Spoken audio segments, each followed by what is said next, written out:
Imaginez, vous rejoignez un ami pour un café et vous comprenez instantanément que quelque chose ne va pas. Ses traits sont tirés, ses yeux humides, et effectivement, il vous explique qu'il vit une rupture difficile. À ce moment-là, il est possible que vous ressentiez vous-même de la tristesse et que vous vouliez consoler votre ami. Eh bien, ce qui vous permet de comprendre son expérience émotionnelle et vous pousse à prendre soin de lui, c'est ce qu'on appelle l'empathie. Maintenant, imaginez, 2 heures plus tard, vous êtes au volant de votre voiture, vous avez un rendez-vous important et vous êtes pressé.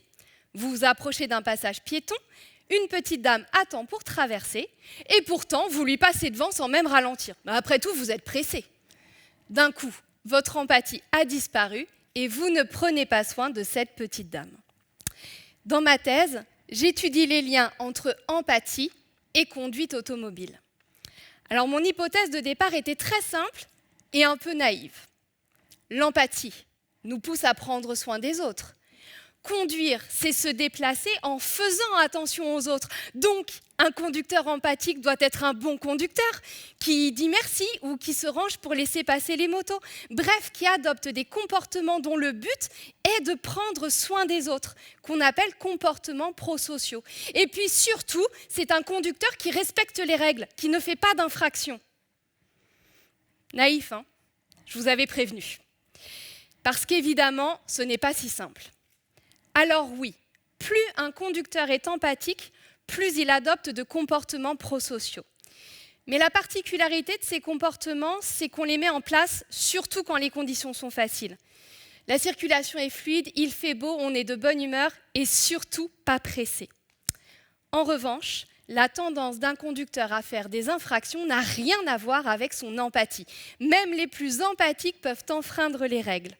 Pourquoi ? Eh bien d'abord, l'empathie, ce n'est pas automatique. C'est coûteux en temps et en énergie et cela demande de la motivation. Tout comme tout à l'heure, vous étiez motivé pour prendre soin de votre ami, mais beaucoup moins pour prendre soin de la petite dame.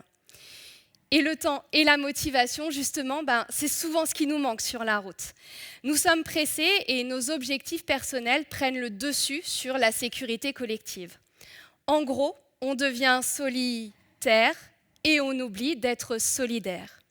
Mais faisons une expérience. Ici, dans cette salle, retournez-vous et regardez un de vos voisins, quelqu'un que vous ne connaissez pas et qui pourtant vous a dit bonjour en arrivant et a fait attention à ne pas vous écraser les pieds en s'installant.